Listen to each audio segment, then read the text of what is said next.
नमस्कार। मेरे चैनल में आप सभी का बेहद स्वागत है। आज मैं आपको बताने वाली हूँ कि भोजन करने के बाद थाली में हाथ क्यों नहीं धोना चाहिए। इसे सुनने से पहले आप मेरे चैनल को लाइक और सब्सक्राइब कर दीजिए। तो चलिए आइए जानने की कोशिश करते हैं एक सच्चाई कि इसके पीछे क्या रहस्य है कि भोजन करने के बाद हमें थाली में हाथ क्यों नहीं धोना चाहिए।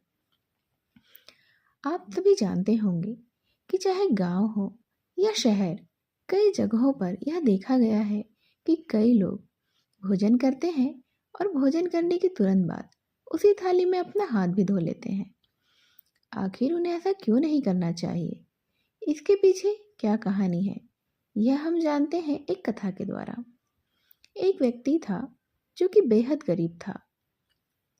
वह व्यक्ति भोजन करने जब बैठता था तो उसकी जो पत्नी थी, वह जो कुछ भी घर में होता, दाल चावल सब्जी अचार, वह सामग्री उसके सामने एक सुंदर सी भोजन की थाली तैयार करके उसके सामने रख देती थी।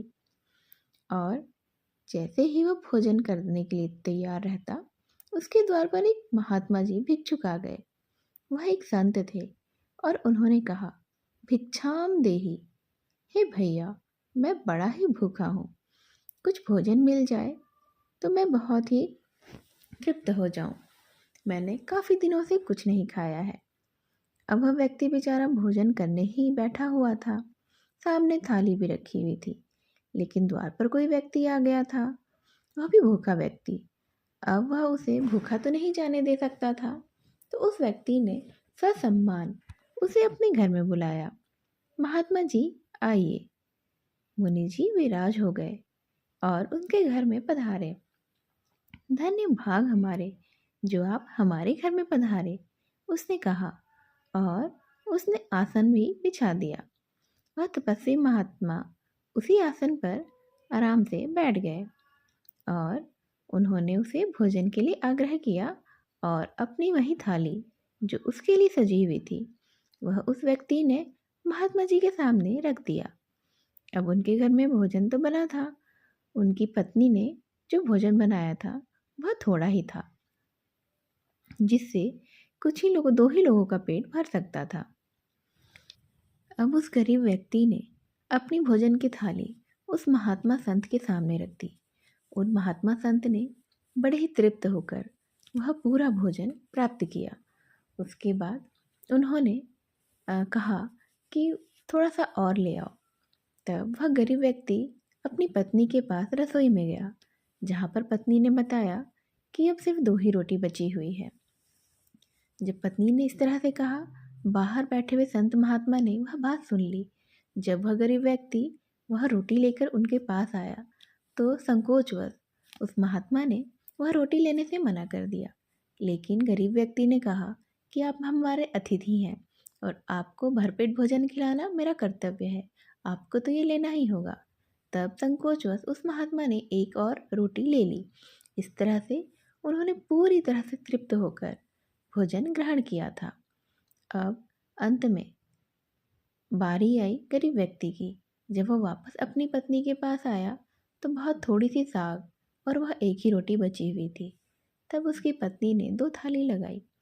एक में वह थोड़ी सी साग रखी और आधी आधी रोटी उन्होंने आपस में बांट ली। अब जो भी बचा था वह दोनों पति पत्नी ने खाया।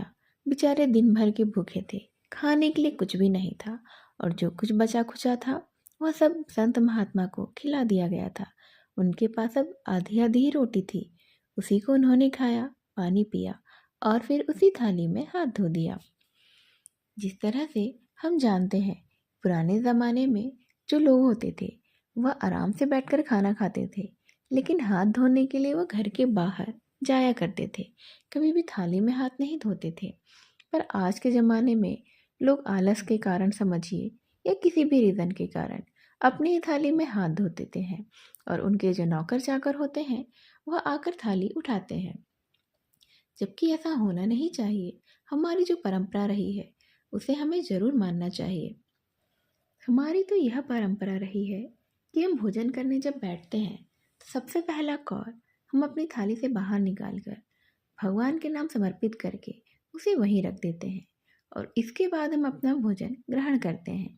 और वहीं भोजन करने के बाद हम थाली को प्रणाम करके माँ अन्नपूर्णा को धन्यवाद करके फिर अपनी थाली से अपनी जगह से उठते हैं।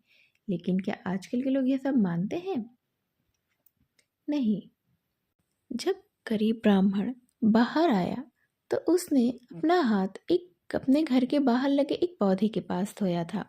उसी पौधे के पास में एक नेवला छुपा बैठा हुआ था। जैसे ही गरीब ब्राह्मण ने अपना हाथ धोया, वह पानी जो है हाथ का धुला हुआ नेवले की पूंछ के ऊपर गिरा था। गरीब ब्राह्मण बेहद ही भक्ति भाव वाला इंसान था। वह एक सच्चा इंसान था। तभी उसने खुद भूखा रहकर अपने अतिथि का सेवा सत्कार किया था।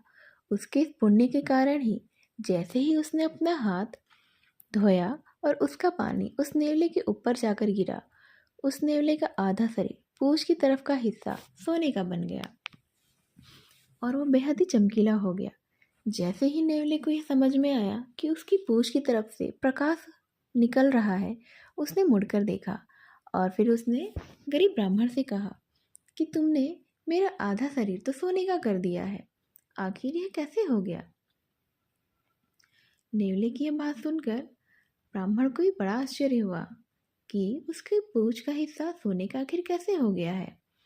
तब नेवले ने कहा कि आप एक काम करो, आप मेरे पूरे शरीर में ही पानी डाल दो, मैं तो बहुत ही सुंदर हो जाऊंगा। तब वह व्यक्ति बोले कि नहीं, मैंने तो अपना हाथ धोया था। तब नेवले ने कहा कि ठीक है भाई, कोई बात नहीं, आप यह बताओ कि आपने पानी डालने से मेरे शरीर का रंग आखिर बदल गया, सुनहरा हो गया है, सोने के कलर का हो गया है, तो क्या मेरे पूरे शरीर पर अगर आप पानी डालेंगे तो क्या पूरा शरीर सोने का हो जाएगा, पूरे तरह से सोने की तरह ही चमकने लगेगा, या मैं इसी तरह से आधा सोने का और आधा अपने शरीर का होकर रह जाऊंगा? और वह कहता है कि क्या पूरे शरीर को सोने की तरह करने के लिए मैं कल फिर से आऊँ? क्या कल मेरे ऊपर आप फिर से हाथ धोएंगे? तब वह व्यक्ति बोले नहीं, अब तुम जाओ धर्मराज के राज्य में, धर्मराज के राज्य में जाओ, वो यज्ञ कर रहे हैं। उस यज्ञ में बहुत सारे तपस्वी महात्मा आएंगे और बहुत सारे ब्राह्मण आएंगे। जहाँ वह ब्राह्मण लोग हाथ धो रहे होंगे वहीं तुम भी चले जाना। धर्मराज युधिष्ठिर सबको अन्न दान कर रहे हैं, बहुत ही बड़ा यज्ञ हो रहा है।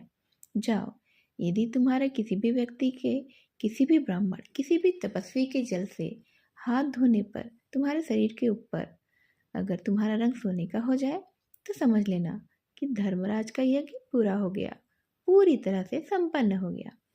अब तो वह नेवला बड़ा ही खुश हो गया। वो धर्मराज युधिष्ठिर के राज्य में पहुंचा और वहां उसने आकर देखा कि बहुत सारे लोग भोजन कर रहे हैं। वे सारे के सारे तपस्वी थे, एक से एक महात्मा थे, कुछ उसमें से ब्राह्मण भी थे। जहाँ सब लोग हाथ धोते थे वहां पर वह जीव जाकर बैठ गया। हजारों नहीं, लाखों लोगों ने, ब्राह्मणों ने, महात्माओं ने, सब ने अपना अपना प्रसाद पाया और वहां पर आकर जहाँ पर वो नेवला छिपकर बैठा हुआ था अपने अपने हाथ धोए। लेकिन नेवले का रंग तो सुनहरा नहीं हुआ। अब जब सारे लोग भोजन करके दक्षिणा लेकर ब्राह्मण के साथ ही सब के सब चले गए, तब धर्मराज युधिष्ठिर बोले देखो अर्जुन, यह सब कितने अच्छी तरीके से हो गया है। अर्जुन ने भी कहा कि हाँ, अब राजाओं की एक सभा लगी और राजाओं की सभा में अर्जुन ने बोला, भीम ने बोला, देखो आज के इतिहास में इतना बड़ा अन्नदान किसी ने नहीं किया है जितना बड़ा हमारे भैया धर्मराज युधिष्ठिर ने किया है। इतना बड़ा यज्ञ यदुर ने भी नहीं किया था। धर्मराज ने यह सब सुना और वह मन ही मन बेहद ही खुश हुए कि दुनिया में इतना बड़ा यज्ञ तो कभी किसी ने नहीं किया है, इतना बड़ा अन्नदान तो किसी ने भी नहीं किया है जितना बड़ा आज मैंने किया था। इतना सारा सोना चांदी हीरे मोती भी मैंने दान में दिया हुआ है। इतना बड़ा दान करके मैंने तो आज बहुत ही पुण्य कमा लिया है। तब वहीं पर छिपा बैठे नेवला बोल पड़ा। नेवले ने कहा, भीम भैया चुप रहिए, यहाँ कोई भी यज्ञ नहीं हुआ है। यज्ञ तो एक गरीब ब्राह्मण ने किया था। उनके घर में जो कुछ हुआ था वह मैं आपको कैसे बताऊं। तब सारे जो व्यक्ति वहां बैठे हुए थे वे नाराज हो गए और उन्होंने नेवले से जानना चाहा कि आखिर वह ऐसा क्यों कह रहा है। तब नेवले ने उन्हें पूरी बात बताई कि किस तरह एक गरीब ब्राह्मण ने अपने भोजन का पूरा हिस्सा एक संत महात्मा को ग्रहण करवा दिया और खुद थोड़े से हिस्सा खाकर रह गया, और उसके उसी पुण्य प्रताप के फल से जब उसने नेवले के शरीर पर हाथ धोया तो उसका आधा शरीर सोने का हो गया था। और वही नेवला जब आपके यज्ञ में मैं छिपा बैठा था तो मेरे ऊपर हजारों लाखों लोगों ने हाथ धोया। सारे महात्माएं थे, सारे एक से बढ़कर एक महात्मा, ऋषि मुनि थे, दान पुण्य करने वाले थे, लेकिन किसी के भी हाथ धोने से मेरा पूरा शरीर सोने का नहीं बन सका। नेवले ने ही बताया कि इस तरह से उसका आधा शरीर सोने का हो गया है। सारे जो वहां पर बैठे हुए थे सभापति और दरबारी, सबको आश्चर्य हुआ। सबने ध्यान से देखा तो सच में नेवले के शरीर का एक एक बाल, जो आधा हिस्सा था उसका एक एक बाल, उसकी पूंछ पूरी सोने की तरह थी। तभी नेवले ने कहा कि मैं यहाँ इतने दिनों से बैठा भीगता रहा हूँ सबके हाथ धोने के पानी से, लेकिन मेरा पूरा शरीर तो सोने का नहीं हो पाया है, और मैं तो अभी भी आधा सोने का और आधा अपने असली ही रूप में हूँ। अब आप ही बताइए कि किसका दान बड़ा है, किसका यज्ञ बड़ा है। वहीं पर श्री कृष्ण जी भी थे, वह भी उस सभा में बैठे हुए थे। श्री कृष्ण जी भगवान मंद ही मंद मुस्कुरा रहे थे। अर्जुन ने कहा, हे श्याम सुंदर, ये आप ही जानते हैं कि यह नेवला कौन है और यह आखिर ये कह क्या रहा है। हम तो समझ ही नहीं पा रहे हैं। आप बताइए कि हमारा यज्ञ पूरा हुआ है या नहीं। अब सभा में कौतूहल हो गया। धर्मराज ने इतना कठिन तप किया था, इतना पैसा खर्च किया था, इतनी श्रद्धा के साथ उन्होंने यज्ञ पूरा करने की कोशिश की थी, पर उनका यज्ञ पूरा हुआ है या नहीं। नेवले के अनुसार यज्ञ तो पूरा नहीं हुआ है। अगर हुआ होता तो उसका शरीर तो पूरा सोने का हो गया होता, लेकिन अभी तक तो ऐसा हुआ नहीं है। तब श्री कृष्ण जी ने कहा कि सुनो, अभी आपका यज्ञ पूरा नहीं हुआ है, इसीलिए इसका शरीर भी अभी सोने का नहीं हुआ है। जब ये हो जाएगा तभी आपका यज्ञ पूरा होगा। अर्जुन ने कहा, हे प्रभु, हमने जितना भी बड़ा यज्ञ किया है, इतना बड़ा यज्ञ तो आज तक किसी ने भी नहीं किया है, फिर ऐसा कैसे हो सकता है। हमने तो सारी क्रियाएं पूरी की हैं, जो कुछ भी ऋषि महात्माओं ने कहा हमने वह सब किया है, फिर हमारा यज्ञ पूरा कैसे नहीं हुआ है, और उस गरीब ब्राह्मण का अन्नदान कैसे महान हुआ। श्री कृष्ण ने कहा, अर्जुन, यह नेवला जहाँ गया था वह एक बेहद ही गरीब ब्राह्मण भिक्षु का घर था। वह ब्राह्मण भिक्षु बेहद ही भक्ति भाव वाला इंसान था। वह सरल स्वभाव का था। उसके मन में किसी भी तरह का कोई भी छल कपट नहीं था। वह पूरी श्रद्धा से भगवान की पूजा किया करता था, और वह अपनी श्रद्धा के आगे कभी भी कुछ छल कपट नहीं करता था। इसी तरह एक दिन उसके घर में अतिथि आया, और उस अतिथि की सेवा सत्कार के लिए उसने अपने घर का भोजन, जो थोड़ा सा ही था, वह उस अतिथि के सत्कार में लगा दिया और स्वयं थोड़े से अन्न में संतोष किया, और फिर उसी से भगवान की आराधना की। इस कारण से उसके संतोषजनक भाव के कारण और अतिथि के, जिसे हम भगवान का स्वरूप मानते हैं, उसके कारण ही उसका पुण्य की प्राप्ति हुई। उसने इतना होने के बाद भी ईश्वर का धन्यवाद ही किया था, और बेहद ही प्रसन्नचित्त होकर दोनों पति पत्नी आनंदित थे। उनके संतोषी स्वभाव, सच्चे भक्त होने के कारण, सरल स्वभाव होने के कारण ही उनका जो दान था वह अन्नदान कहलाया। वहाँ अन्नदान हो गया, और उनको यह इतना अधिक पुण्य प्राप्त हुआ कि इसकी वजह से ही यह नेवली का शरीर आधा सोने का हो गया है। तब अर्जुन बोले, प्रभु, यह क्या है, ऐसा हो सकता है। श्री कृष्ण जी बोले, अर्जुन, तुम्हारे भाई ने करोड़ों रुपए खर्च किए यज्ञ के लिए, और जितना पुण्य उन्हें मिलना चाहिए था उतना नहीं मिला। उससे ज़्यादा पुण्य तो उस सच्चे और संतोषी भक्त को मिल गया, जिसने एक सच्चे तपस्वी को अपने संतोष के साथ अपना, एक प्रकार से उसका सब कुछ था, जितना भोजन उसके पास था सिर्फ उतना ही उसके पास था, उतने को ही उसने दान कर दिया था। इस वजह से उसका दान तो महादान कहलाया। और तुम्हारा इतना बड़ा यज्ञ होने के बाद भी महादान नहीं कहलाया।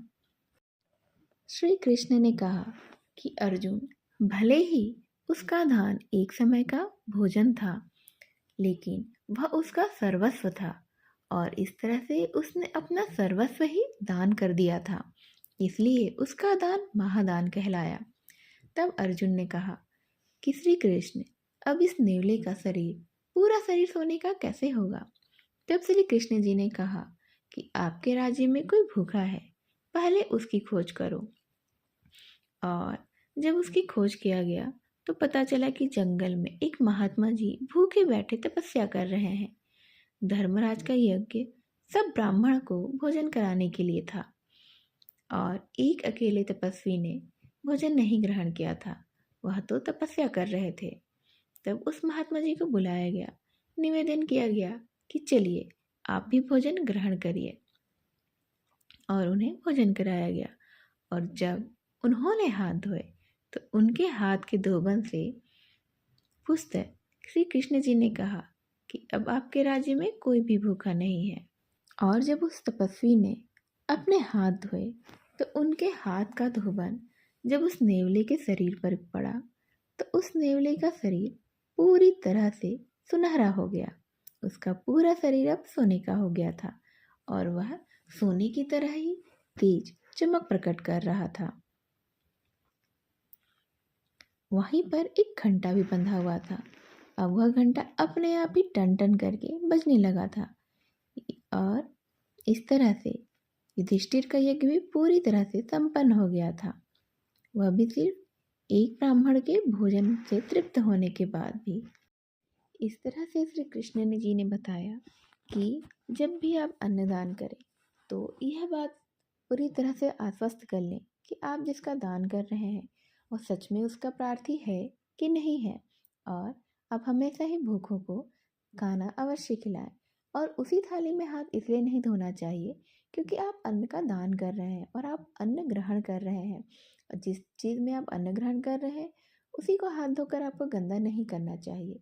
इससे आप पाप के भागी बन सकते हैं, आपको किसी भी तरह का पाप भोगना पड़ सकता है।